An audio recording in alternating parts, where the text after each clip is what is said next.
Com o final da 10ª rodada, a comunidade se dividiu, como sempre acontece, entre aqueles que gostaram do seu desfecho e aqueles que desgostaram do seu desfecho. E não só do final da rodada, como da rodada no geral. Muitos dizendo que ela foi boa e outros dizendo que ela foi ruim. O vídeo de hoje será para discutir e contra-argumentar muitas das críticas envolvendo a rodada 10 que vi tanto no post que fiz lá na minha comunidade, quanto em comentários em outros locais da comunidade BR de Shumatsu. Mas não entenda errado, quando houver alguma crítica válida, eu vou deixar bem claro e eu irei deliberar sobre isso também, concordando com o que eu acho que está correto. Porém, apesar de parecer, esse vídeo não é uma análise da 10ª rodada. Eu ainda vou fazer um vídeo sobre isso, uma análise da rodada, mas por enquanto vou me focar nas críticas e reclamações de vocês sobre esta infame rodada.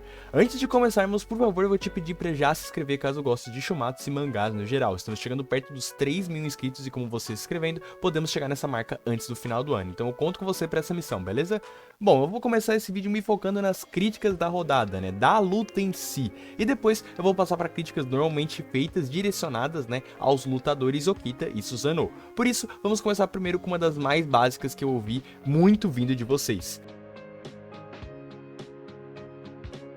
Essa é sem dúvida uma das maiores críticas de todas dessa rodada. Afinal, o round 10 foi anunciado no capítulo 84 e só foi terminar no 95, dando um total de 12 capítulos gerais. Entretanto, esse número acaba sendo um pouco inflado porque no meio desses 12 temos 2 capítulos plenamente focados em coisas fora da luta, mais especificamente dos plots de Brunhilde e Loki e Odin, Beelzebub e Buda, no capítulo 85 e 88. O 88 até tem coisa da luta de Susanoo e Okita, mas é bem pouco, então se desconsiderarmos esses dois, ficamos com 10 capítulos de destaque dessa luta. 10 capítulos e plenamente e unicamente da luta de Okita Souji versus Susanoo no Mikoto.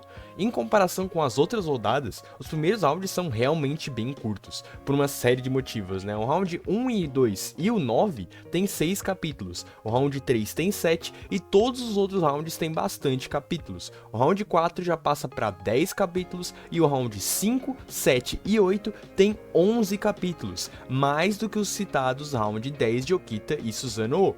E sim, o round 6 tem 12 capítulos, mas essa até dá pra entender, pois a luta é bem diferente por envolver 3 combatantes, Zero, Fuku, Buda e Rajun. Entretanto, como ficou óbvio aqui, né, o round 10 tem mais ou menos o mesmo número de capítulos de boa parte das lutas longas de Shumatsu, o round 7 e o round 8, além do já citado round 6 e do round 5, que tem 11 capítulos contando com aquela interlocução da confusão do Buda, Loki e os deuses da sorte. Ou seja, em comparação com o resto do mangá, não temos uma luta realmente tão longa, ela tá na média da maioria das lutas recentes. O round 9 é que foi realmente uma exceção das lutas mais recentes, mas talvez essa sensação de lentidão não seja explicada pelo número bruto de capítulos, mas pelo ritmo deles, e essa é a segunda reclamação que nós vamos tratar.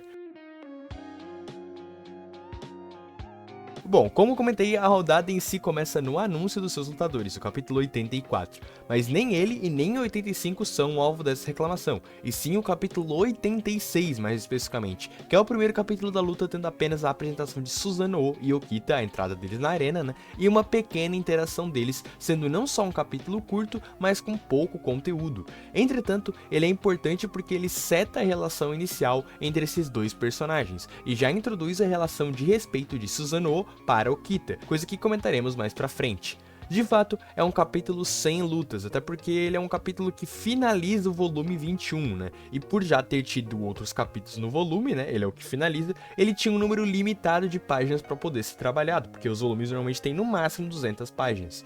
O que explica as poucas páginas do capítulo 86 e o enfoque mais na relação dos personagens, que é algo que pode ser construído mais rápido, com mais quadros em menos páginas, do que de ação, do que de combate, né? Claro, isso tudo são justificativas, mas de fato a luta só vai começar a entrar nos trilhos, né, no sentido de ação, ali pro capítulo 89, com um flashback do Susanoo. Isso pois no 87 temos um pouco da luta deles, que eu até acho legal e bem interessante, mas que acaba ficando bastante deslocado porque logo depois vem o 88 e meio que quebra esse ritmo que estaria se construindo com todo o plot dos deuses primordiais. Ali depois do 89, né, do flashback do Susanoo, vemos o Ama no Magaeshi, o Okita em sua forma demoníaca, e aí sim a luta de fato começa com tudo, e começa a ficar incrível. Então apesar de eu ter aqui dado as justificativas para essa crítica ocorrer, especialmente aquela questão do capítulo 86 finalizar o volume 21, eu concordo um pouco com essa crítica. E como falamos ali da treta fora da rodada, vamos pra ela, né? Aqui eu vi muita gente dizendo que essa treta, né, dos deuses ter acontecido no meio e ali no começo da luta fez com que muita gente ficasse mais interessada nessa luta, nesse plot exterior, do que no round 10, mas que era acabando obrigado a ver a luta do round 10 e que não queria, ela queria ver o negócio de fora. Isso é, na realidade, uma ferramenta bem simples de roteiro, é um gerenciamento da atenção do leitor. Ele sabe o que você quer ver, o que você quer mais ver, né, mas ele também sabe o que ele precisa mostrar, então ele guarda o que você quer com uma recompensa. Espera, vê isso aqui que você não quer ver, mas que quando eu for trazer aquilo que você quer ver, vai ser melhor do que você pensa, porque eu vou estar preparando isso. Os únicos dois problemas dessa estratégia são: o leitor pode criar frustração daquilo que ele está vendo agora, ou seja, do round 10, e aí é trabalho do próprio round convencer esse leitor a se interessar e gostar da luta, e claro, o outro problema é se o tão prometido plot dos deuses primordiais ser ruim. Esse segundo não tem como a gente analisar e julgar por agora, mas o primeiro, a qualidade da luta, e se ela prendeu o leitor, aí sim dá, porque ela já acabou. E uma das coisas que eu vi alguns aqui da comunidade do canal reclamando é: e sim, o texto foi uma reclamação até que bem surpreendente, e parando para analisar a luta, aí está provavelmente a primeira reclamação do vídeo que eu concordo. Não entenda errado, os diálogos não são horríveis e nem nada do tipo, alguns até que são bem legais, mas comparado com outras rodadas que tem frases icônicas, esse round realmente empalidece, até porque a interação de Susanoo e Okita realmente é só dos dois se elogiando mutuamente. Não temos um diálogo semelhante ao diálogo de Hades e Kin sobre os ideais de um rei, por exemplo, nem do Hércules e do Jack sobre o que é a humanidade e a sua maldade.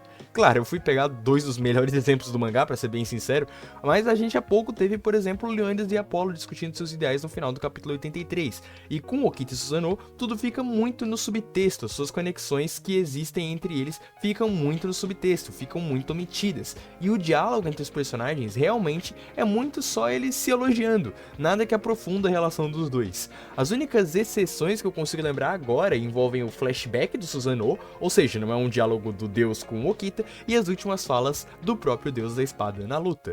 Bom, essa sim é uma reclamação que eu concordo bastante, mas tem outras que, cara, eu discordo totalmente, como por exemplo... Cara, eu simplesmente não consigo acreditar que um fã de Shumatsu consegue reclamar disso. Pelo amor de Deus, desde o capítulo 1 é mostrado pra gente o modelo do torneio do Ragnarok. Desde o começo a gente sabe como ele funciona e sabemos que, eventualmente, vai ter lutas previsíveis. E já tivemos lutas previsíveis. Round 3 e Round 8 são os melhores exemplos disso.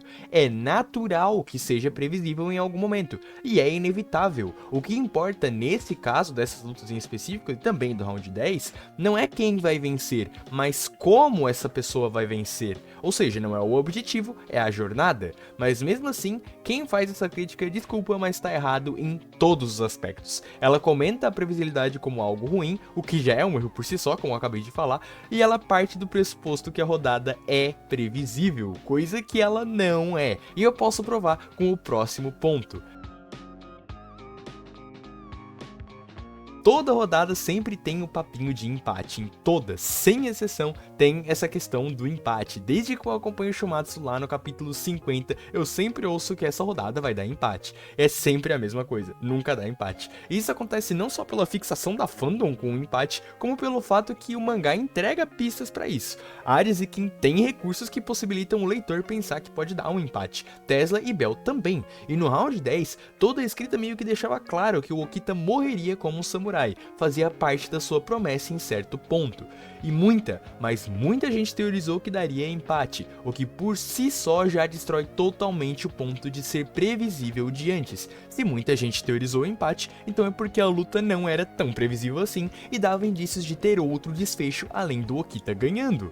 Além disso, claro, tem o efeito engenheiro de obra pronta, o cara que diz que é previsível somente após a luta acabar. Aí fica fácil, né? Sobre não dar empate e ser ruim, que é a crítica, né? Essa é uma crítica tosca. O fato de não ocorrer o que você quer não é um ponto ruim. A luta pode ter um desfecho ruim, mas não é porque não deu um empate, e sim porque, pasme, ela é ruim, a execução dela é ruim, né, no caso. Ser ou não ser algo não é um erro, o que importa é a execução desse algo na história. Outra crítica que eu ouvi muito sobre é: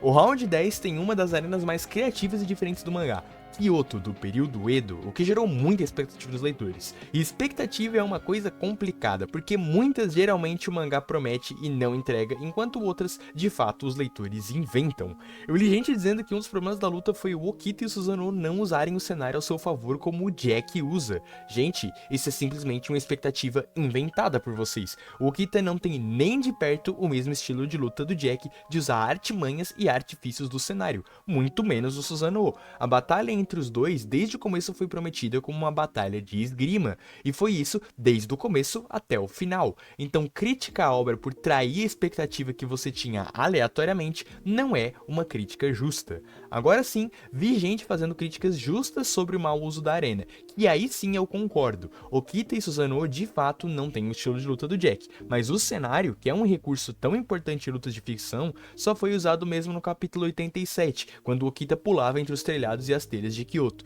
Depois, isso mal foi usado, pois a cidade ficou bem destruída. De fato, a luta poderia ter feito uso das casas, colocando uma troca de cenário na luta para ambientes de espaço curto, intensificando a questão da esgrima entre os dois, bem como para também haver uma troca de cenário na luta, que é um dos princípios básicos de luta em ficção. Para reciclar o ritmo da luta, você troca o cenário durante ela, coisa tão criticada no começo da luta, lembra? O ritmo também foi muito criticado. Isso poderia ter auxiliado o ritmo. Até mesmo depois da cidade ter sido destruída pelo Amano do Susanoo, os seus destroços ainda assim podiam ter sido utilizados na luta pelo Okita, de alguma forma de ele, sei lá, tentando usar eles para counterar o próprio Amano Magaeshi, por exemplo, que precisa mirar no Okita, né? Por fim, vamos para a última crítica que eu ouvi comentarem da luta em si.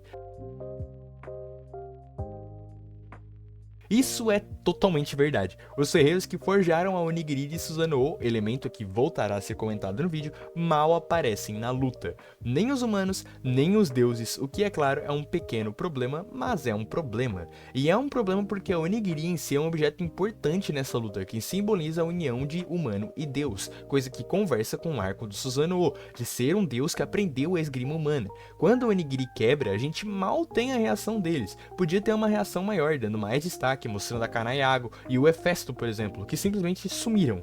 Claro, apesar da luta ter acabado, esse vídeo está sendo gravado antes do capítulo 96, e eles podem dar as caras lá nesse capítulo, mas até agora, ainda assim, eu acho que é um erro eles não terem aparecido. Tá gostando do vídeo? Como conseguem ver, o tempo de duração dele é bem longo e é bem trabalhoso. Então eu vou te pedir para, se estiver gostando, por favor, deixa o like para ajudar e apoiar o canal, e hype o vídeo aí embaixo para mais pessoas poderem ver. Meu muito obrigado se você conseguir fazer isso por mim e para apoiar o canal e o vídeo a ser encontrado por mais pessoas. Bom, já que estávamos falando da Onigiri Yama no Murakumo de Susanoo, vamos para as críticas envolvendo o nosso querido deus da espada. Sim, vamos começar com uma bem frequente.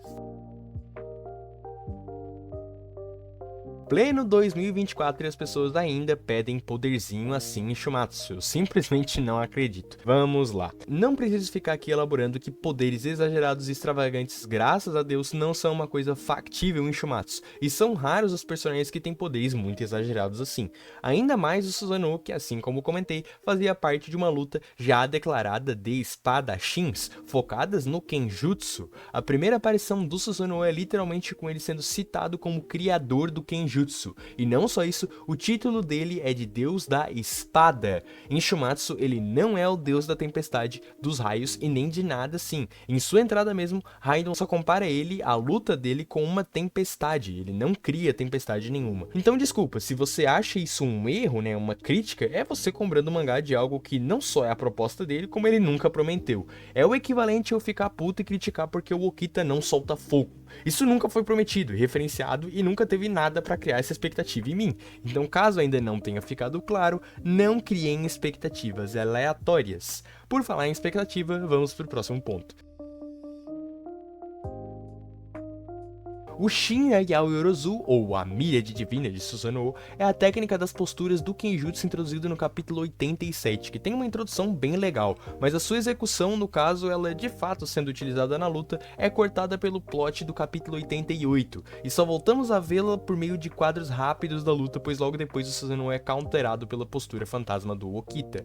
A Shin Yao Yorozu até volta depois, no capítulo 94, como uma forma do Susanoo se defender do Empíreo do Okita, o que na minha visão já salvou um pouquinho a técnica, passou a ter de fato uma função defensiva interessante, vemos ela realmente sendo usada, mas ela tinha muito mais potencial, sendo uma postura que junta todas as posturas, e infelizmente essa crítica eu tenho que concordar um pouco, ela, assim como a Ghost Stance do Okita, que também é usada para counterar a Shin Yao Yorozu, é bem pouco explorada.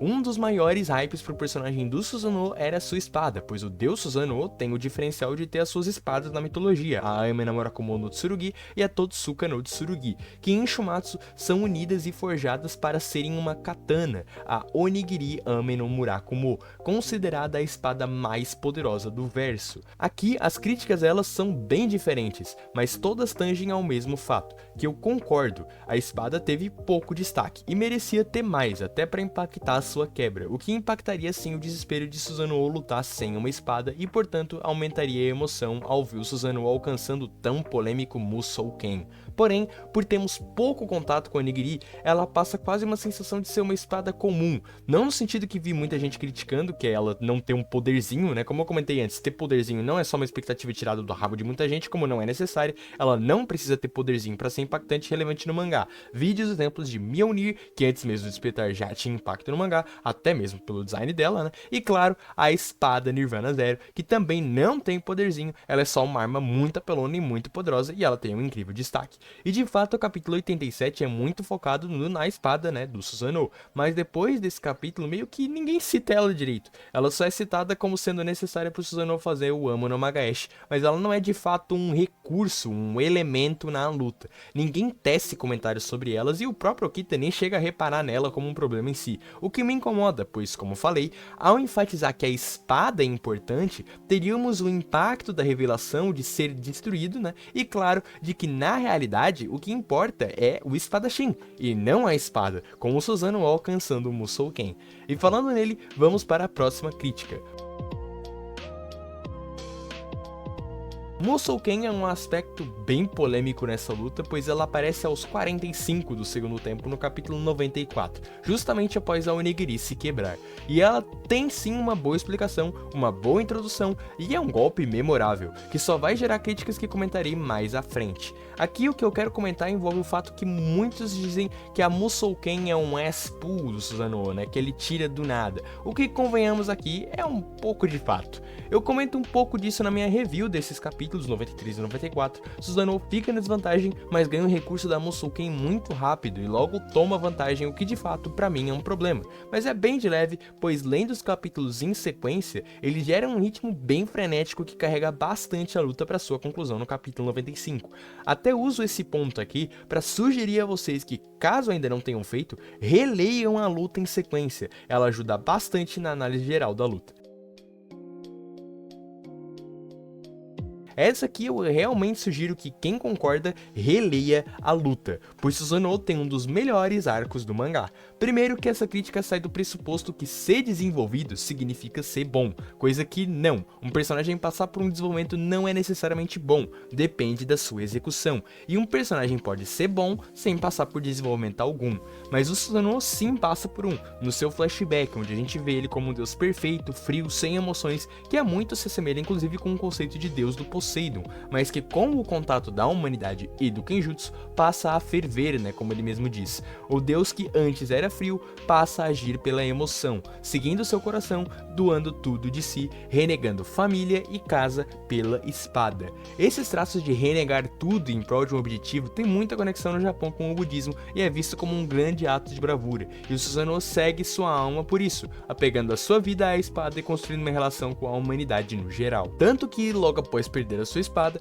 Susanoo alcança um estado em que ele basicamente é a espada, de tão grande que é esse laço, e quando não pode mais empunhar espada alguma, ele mesmo se diz solitário, como era antes de conhecer a humanidade. É um arco bonito e que pode ser ainda mais aprofundado como eu vou fazer na minha review, mas só essa breve explanação já deve ter deixado claro que não, Susanoo não é um personagem só com frase de efeitinho, e ele tem sim aprofundamento e desenvolvimento. Essa realmente me pegou, pois já há algum tempo vemos deuses que têm relação com os humanos lutando no Ragnarok.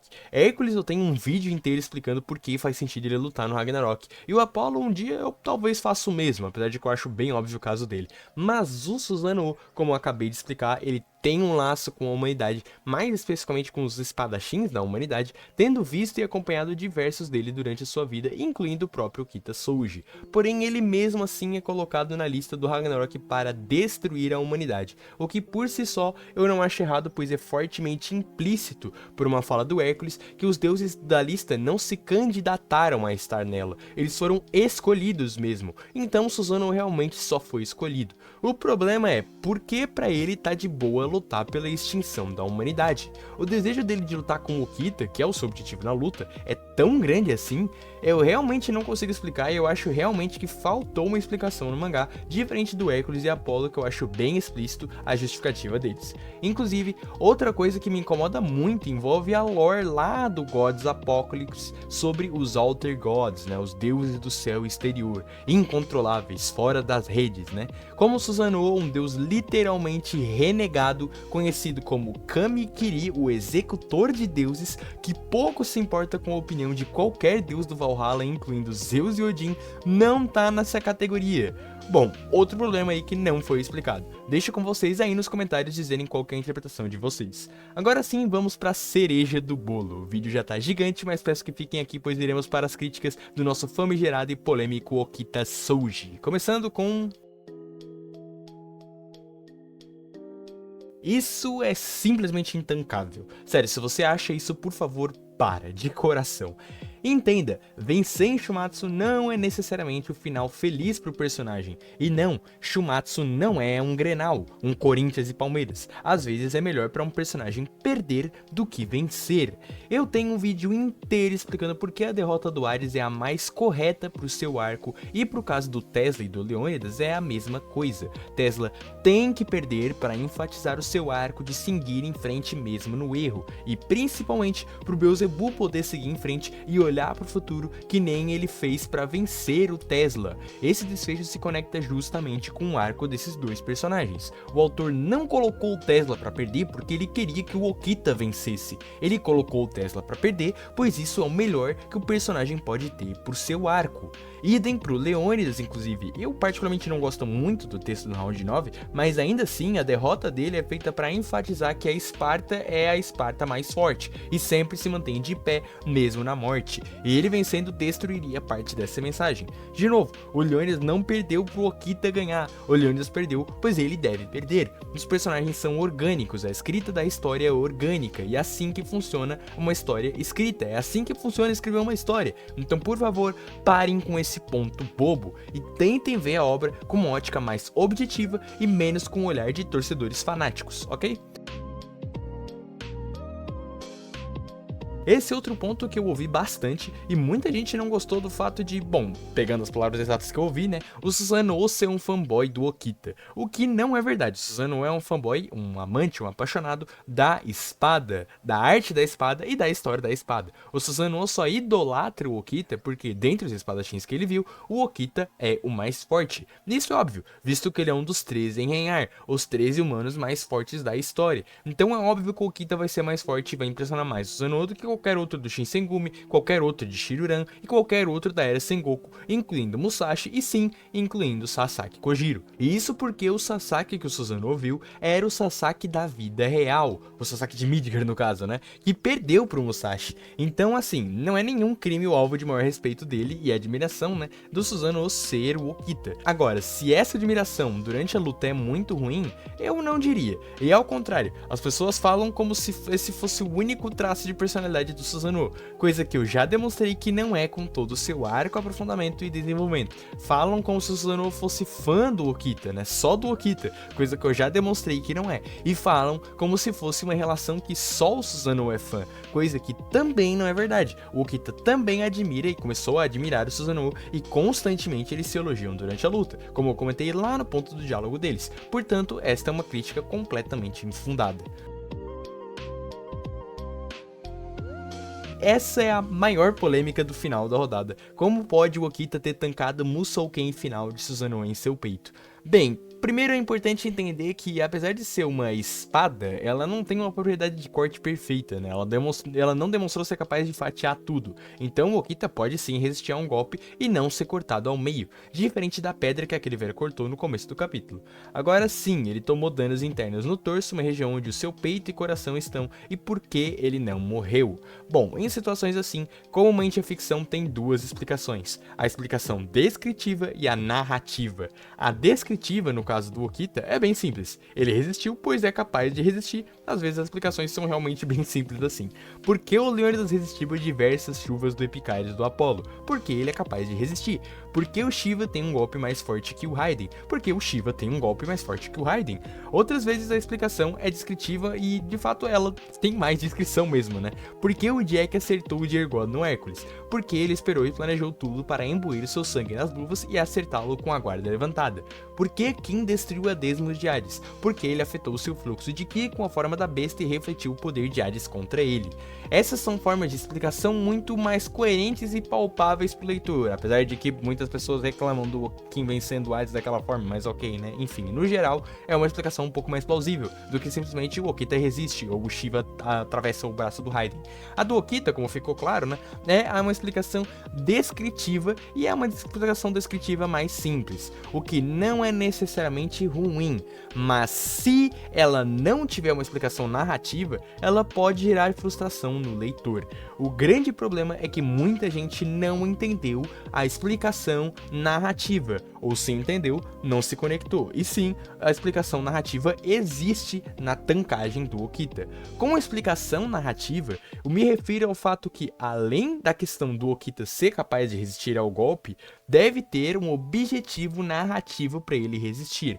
O que ele vai perder com isso? O que ele vai ganhar com isso? O que ele vai aprender? Qual é a mensagem por trás disso? É essa a explicação narrativa e é isso que ela se encarrega. Naquele momento, Okita podia ter se entregue para a morte, ele alcançaria o seu objetivo de morrer como um samurai, como ele próprio diz, e muitos fãs disseram e esperavam também. E o mangá apresenta o Shinsengumi gritando seu nome, e habilmente mostra momentos da vida do Okita que não são aleatórios, são momentos onde o Okita passou por dificuldades. O Okita poderia ter desistido de entrar no Shinsengumi, de treinar para ajudar eles, poderia ter desistido de se tornar um samurai por causa do Onigo, poderia ter desistido de continuar treinando e lutando porque a sua doença cada vez se agravava mais e mais. Eram inúmeras as justificativas, as desculpas para ele desistir, mas ele nunca desistia, e ele nunca desistia sempre por causa do Shinsengumi. E agora, quando ele poderia desistir, novamente era o Shinsengumi quem o erguia para não desistir. Okita nunca lutou por um motivo pessoal, ele sempre lutou por eles, pelo Shinsengumi. Essa é a justificativa narrativa para ele tancar, é quando ele descobre a sua verdade narrativa. É um arco que exige que ele sobreviva a isso, e não só sobreviva, que ele supere isso com o apoio do Shinsengumi. E por isso ele supera, não é porque ele é o favorito do autor ou qualquer coisa do tipo. E falando no diabo, vamos lá, né? Pleno 2024 e ainda tem gente que acredita nisso. Vamos lá, vamos trabalhar com fatos. Me mostra uma entrevista do Uemura falando que o Okita é o favorito dele, ou me mostra qualquer membro da equipe de produção. Você simplesmente não consegue. E nem venha dizer que é óbvio, né, que ele é o favorito porque ele já apareceu em Shiruran, pois os personagens de Shumatsu não existiam na época de Shiruran. Mesmo na incólume possibilidade de ele ser o personagem favorito do Uemura, ele pode simplesmente ter mudado de opinião com o lançamento de Shumatsu e com a produção dos personagens do seu mangá mais popular, o que obviamente influencia no seu aspecto e no seu gosto. Então desculpa, se você acha isso que o Okita é o favorito, juro, qualquer qualquer argumento que você der, eu posso rebater com outros personagens. Ele foi apresentado super cedo? Shiva, Zeus, Odin. Ele é muito forte e tem poderes roubados? Adão, Beelzebub, Susanoo. Ele é um personagem japonês? Sasaki, Raiden, Susanoo, Sakata Kintoki. Ele foi deixado pro final para poder vencer? Kim, Apollo, qualquer outro que vencer no futuro. Ele teve 3 flashbacks? Mentira, ele teve um capítulo de flashback e com muito menos páginas que Kim, Raiden, Beelzebub, Hades e etc. Então, por favor, pare com essa palhaçada de Okita favorito do autor. Não tem como sabermos quem é o favorito e ele ou qualquer outro seu favorito em nada afeta a escrita dele como personagem, para bem ou para mal. Temos que analisar se o Okita é ou não é um bom personagem. É claro, a rodada é longa e ainda tem várias críticas que eu poderia rebater ou concordar, como por exemplo, uma que eu vi bastante é que o Okita tem muitos poderes, né? Coisa que não é verdade, o Susanoo tem até mais hacks do que ele, mas para isso eu vou ter que dar a minha opinião sobre a rodada de maneira analítica. Terei que deixar para um próximo vídeo fazendo a minha análise da 10ª rodada entre Okita Souji, o Exterminador de Humanos, e Susanoo no Mikoto, o Exterminador de Deuses. Então se você quiser ver ela, se inscreva, pois ela sai ainda esse mês de novembro. Comenta aí embaixo o que acharam das críticas dos vídeos. Boas? Ruins? Tem outras críticas que não foram abordadas aqui? Comenta aí embaixo, quero saber a opinião de vocês que eu vou tentar responder com a minha opinião. Como sempre, um agradecimento aos boosters do server do Discord e a você que ficou até aqui, um abraço e até mais.